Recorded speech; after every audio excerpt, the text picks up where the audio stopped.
अस्सलामुअलैकुम जी, की हाल चाल है? ठीक हो बड्डी साहब? ठीक ठाक हो? फिट हो? शेख साहब चिल हो रहा? अल्हम्दुलिल्लाह अल्हम्दुलिल्लाह जनाब। वेलकम जनाब सियालकोट की सरजमीन ते तुहानू खुश आमदीद कहने ते अज कई टीम वालू खेलन डे हो जी?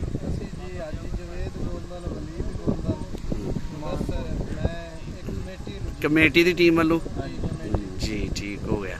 तो किन्ना ना मैच है तुहाडा?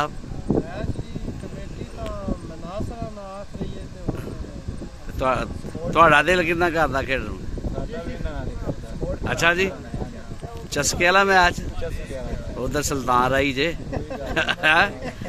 कोई गल नहीं। अच्छा हाँ शेख साहब, हाँ जी क्लियर कर सो।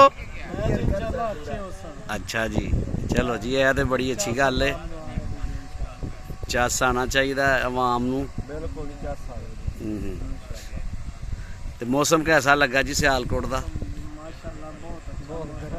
गर्म है तुहाडे इलाके यार, बहुते गर्म ने साडे इलाके नूं है।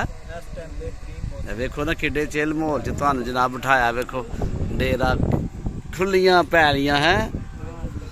लो हाँ जी, इधर केड़े केड़े साडे दोस्त बैठे ने, इन्हां भी आइए जी। अस्सलाम वालेकुम जी, की हाल है जी? ठीक हो? फिट फाट हो? इधर जनाब बैठे ने, बैठे नहीं यह तो लम्मे पे ने।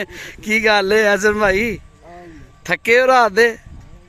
हाँ नींदर नहीं पूरी हुई है? वाह जी वाह। इधर भी खिलाड़ी वेखो जी चिल माहौल करते पे ने, क्योंकि थोड़ी जी टाइम है। भुख तो नहीं लग गई हसन भाई? मल्लू साहब भुख तो नहीं लग गई? अच्छा भुख नहीं लगी। शेख साहब तुहानू भुख तो नहीं लग गई? अच्छा मैच खेड के लंगर करना है, यह भी गल ठीक है। मैच और भुखे शेर कहते हैं बहुते लड़ते होंगे ने।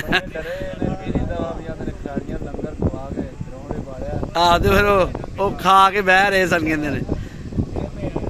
भुखे शेर अज लड़नगे। ठीक है जी, सियालकोट की सरजमीन ते है। चलो जी बेहने जनाब, मौसम बड़ा प्यारा क्लीयर है। तो इंशाअल्लाह अज मैच भी तगड़े होने ने। ते इंतजामिया की तरफों ऐलान भी है कि जिन्ना चंगा खेडोगे उन्ना ही इनाम। ठीक है हाँ, मोटरसाइकिल तो फिर जनाब ना नाम रखिए ना। चलो जी हाँ जी, वेखी जनाब मेरे को मोटरसाइकिल पहला दी आ गई दोपहर की, मैं पोस्ट ला दी सी। चलो जी बड़ी मेहरबानी जनाब, शुक्रिया तुसी अपना टाइम कढ़िया जी। ठीक हो गया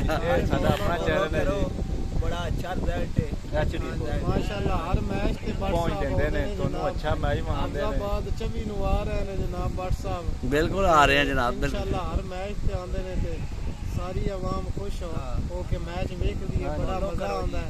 ये जी चैनल नु सब तो औखा काम यार, सीधा सीधा कह लो यार, बैल नू बजा लियो कहीं। चलो जी मेहरबानी जी, शुक्रिया सर, थैंक यू।